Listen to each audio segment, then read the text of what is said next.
but I have three other boys. They're Yeah. all named Rick. Really? It's They're all named exciting. after their dad. Their dad's name is Rick.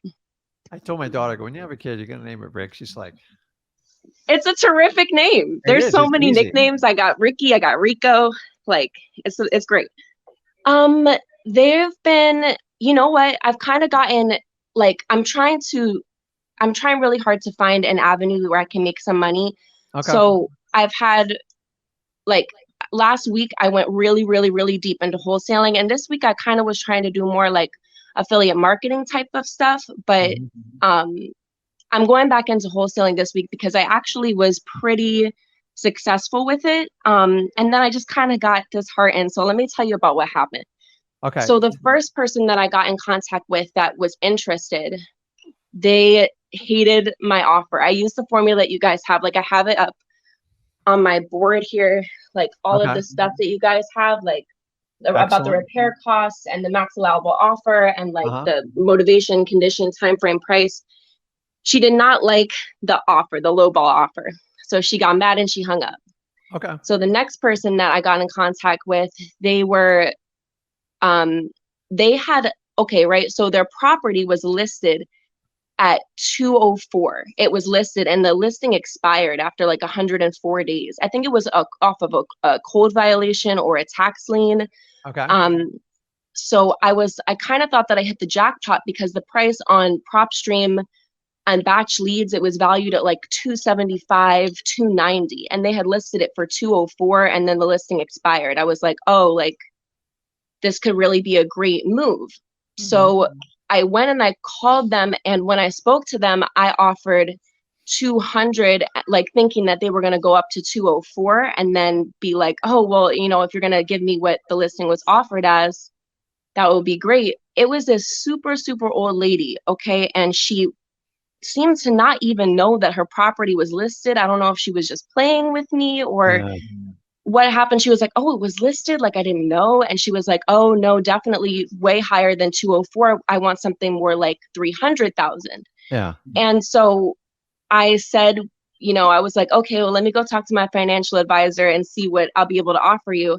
And I was so nervous about like the last time that I had even gotten in contact with somebody making too low of an offer. I didn't want this to slip out of my hands. Yeah. So this time I offer her 275, like way, way, way too high, right? Yeah. She kind of said like she would accept it immediately, but she was just, I don't know, I don't know, it was very, very strange. She was super, I guess this is just like an older person thing, but she Yeah. seemed super forgetful. She asked me a million times, like, what did you say you were offering? Like, what's your name again? What's your Yeah. phone number? A So million times. are you doing this virtually or locally? So I'm not really able to leave the house with all my kids, but I I'm get it. actually staying with my mom at the moment. Okay. And she says that she is willing to kind of be my boots on the ground to at least go and take pictures of the property. So And if then you had to get somebody out there, you could. definitely could. Okay, because there's a And big then difference between traveling 4 or 5 states or, taking a no, like an hour round trip. So let me like I can kind of tell you're a little bit all over the board, but how long ago did you start this process on wholesaling specifically? only like I really only worked at it for like 2 weeks. Okay. So I can tell you're excited about it and like you get it. Okay. So the reality is if you have a chance, go watch the live me and Zach did yesterday because we had some really hard discussions with people. And I think you would get a lot of value from that. I'm not trying to waste your time. I'm just telling you.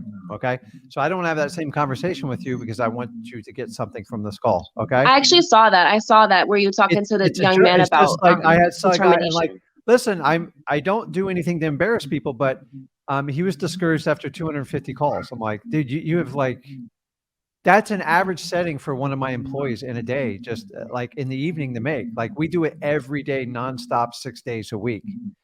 They would laugh me out of my like, it's crazy. And then I had Zach, Zach made hundreds and hundreds of thousands of cold calls. He probably made 50,000 before we made any like real money with it. And it's like, we all want it. Like you're only in 2 weeks, and you're eager about it. So number one, first of all, when you're going for the no, just understand there is no dead set formula. People, 70% of this. The whole go for no strategy is try to build enough rapport that you don't get hung up and you don't get kicked out of the house. Okay. Hmm. Because nobody wants to kick somebody out that's being nice to them, right? It's going to happen. So if you build enough rapport and you say, listen, what do you need to get for the property? And they don't spit out a number, you get in that awkward phase. So when you start to feel nervous and panicky, it means you're offering the right number because Okay. the pain is up front. And if you get an acceptance on that pain or you get close to a better number, your life's so much easier afterwards. Now, for instance, on the older lady we're talking about, that one's all over the board, but how much is the house really worth in your estimate? Um, the Roughly. last prices that people were paying for it, like last year, it seems like the valuation might have gone up this year, but the last prices that people were actually buying it for cash for last year looked like 250-ish. So why would you It offer her says 275? the valuation on PropStream said 290, and I saw, like, I'm so unfamiliar with the software. I Okay. thought that when I was looking at what people had recently bought it for, said 290 as well, but then when I looked closer, it looks like that was what they're just valuing those properties at now for this year instead of what people most recently bought them for. Correct. So listen, I tell people don't spend more than 5 minutes doing comps, because if you are, you're trying to force something to happen, and it's not. You can't manipulate a comp to work out for you. It's just going to force you into a bad decision. Comps are always a range. It might be 275 to 290. Okay. Take the lower of them and even reduce it. I'd say like 260, 265, because you're in a market that's dropping 2% a month. Just do some math here. Okay. Okay. Keep in mind, say if you pay 270 for that house and it's only worth you got to understand it costs 12% just to close on real estate, all the fees and stuff. There's no real discount for anyone to make that work. And number two, the elder lady, other than it being an expired listing, which I think is what initially keyed you off on it, right? Yeah. Listen, there's a lot more expired listings you guys actually think there are. People are just crazy on prices sometimes. They put it out there, and if it doesn't hit, like it's very common in Florida, people put a property on the market for a year, everyone ignores it, and they're like, oh, whatever, I'll redo it again. So expired listings are valuable when markets are really starting to get pounded. Like they become valuable. But keep in mind, the reason they put it on the market was for what? Why would they hire a real estate agent?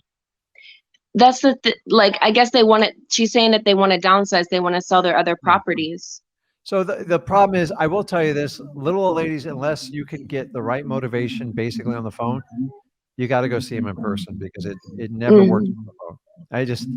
I'm used to that 1,000 times over. Like we have a lot of people tell us like, we don't know the value of our house. And like some wholesalers think that's a green light to take advantage of people. Not. You just go, listen, do you have a sister or like you have kids we can involve in the decision? And you just try to treat them like your own, like mom or grandma, and just try to take care of them. Because if you truly need to sell, the family's going to sell it to the person they trust the most, that didn't try to harm them. And that's all you can do. And it's really difficult to have those conversations on the phone. So a lot of times, if you can say, listen, find out what's wrong with the house and find out why it's not selling, and find out what her goal is. Like, when do you want to have it sold by, and where is she living?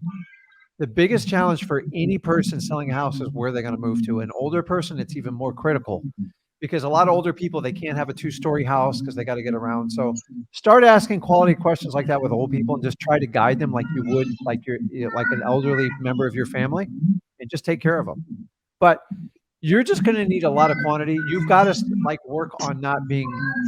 It's okay to be nervous to make the offer, but remember, you're just looking for the counter. Let me tell you, if a house was worth 200 and you offer 100 and they said yes, would you be super excited? Yeah. So who cares?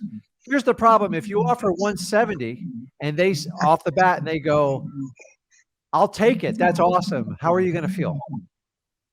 I mean, exactly like how I felt, which was like, damn. You're going to feel like you overpaid for it. And it's going to be like, you're going to spend the next 3 weeks trying to figure out how to reduce that price. So the way me and Zach teach it, it protects you against this. Remember, 9 out of 10 are going to kick you to the curb. Just accept it. So don't get nervous about it, and just blame somebody else, like your partner. Go, listen, don't shoot the messenger here, but my partner said I can only offer 140 grand. And then she goes, well, can you do 150? Then you're a hero. And she goes, are you crazy? And you go, I know, my partner, that's why I'm here. So you can instantly go good cop, bad cop. And I think that would work really well for you because you're just a naturally nice person. You have the gift to talk to people. So use it. Don't be scared because it's what your family needs for you to stand up for them. You cannot overpay for properties. In 2023, anyone who overpays for a property is going to be severely penalized. And I'm telling you, so understand you're going to get rejected. Occasionally you'll get hung up and it's just a numbers game. So keep going through the numbers. And like you have your hands full, but the beauty of wholesaling, if you can figure out and put through it in a year or two, like you will have all the flexibility of whatever you want to do. So how old are your boys? I have two 2-year-olds and a 3-year-old. Oh, wow. Wow. So I actually, yeah. I know, but like, so like a big part of like, so you guys can check me out on my Rickin channel. So, cause I talk about other things, real estate related. And so I've raised 2 kids. So I have, guys, she's going to kill me. He just turned 23 and my daughter is 21. Okay. So she's in the medical field. I love what she's doing. She's great. But as a parent, your kids watch what you do much more than what you say. Like after a while, we all get numb to what people say. So I'm just telling you, like walk the walk. The reason my son's doing what he's done, because he's like, you just spent so much time with me, because for 12 years, I didn't even come, like all I did was work. Like my wife's like, you leave at dark, you come home at dark, you're gone every day. And it's just one day I just lost it. I'm like, I can't do this anymore. And I went out and did it the hard way. And I kept my corporate job while I tried to figure it out. And I had 2 little tiny children with a mortgage and my wife wasn't working. So I was highly motivated. I was like, man, whatever it takes to get out of this. And I didn't care. And I had the same stuff everyone's thinking on this thing. And the thing is, I've never disconnected from it. And it's what makes me different from like all the other wholesale coaches stuff. I know what it's like to be in the fight. And then I took Zach 5 years ago through the fight. I go, hey, you want to do it? And I go, if I could teach a high school kid how to do this. But for the record, he's much smarter than I am. He got his mother's brains, not mine. So I'm like, Zach, so he went to college, did the whole thing. He got everything paid for. Both my kids did. And he's like, I want to be free. Like, I don't want to work for someone. Like, what do you do?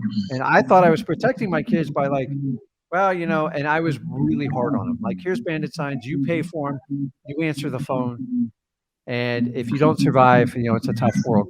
And he did well. And he asked a lot of questions and it got fun. And then before I know it, he ran every department in my company over a 3-year period. And then he brought me so much business. I was like, oh, let's just work together. And he's like, hey, we need to help other people out. I go, well, there's a problem in the coaching business. And that's how we got to this point of helping you guys out for free. So you're only Which is incredible. It's incredible, by the way. And he just but what I'm trying to tell you, my example here is you have to lead by example with your kids, because your kids, they think you're like superwoman, superhero. Like even parents that aren't doing the greatest, no matter what, your kids always think you're great. Like I grew up in a tough environment, but I thought my mom and dad were like superheroes, and but we were 4 kids, we struggled, but if your kids don't know the struggle, you actually did a good job. But the idea is the true value of, listen, when the little ones, the idea is get them fed and keep them safe and keep them healthy.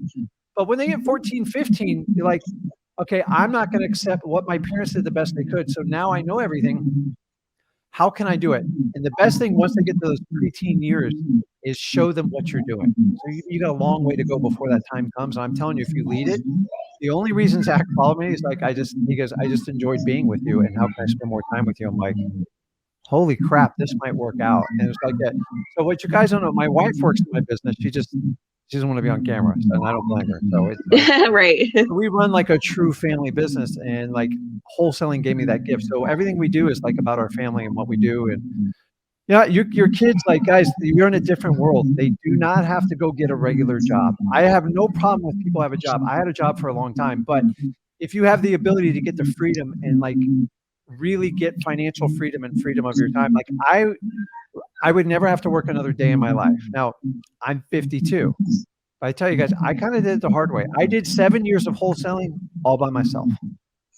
I didn't know any better. So learn. 2 years, that's all you need. 2 years. I'm telling you, 2 years will make a tremendous difference. So don't get nervous when you ask for low, because you're protecting you and your family when you do it.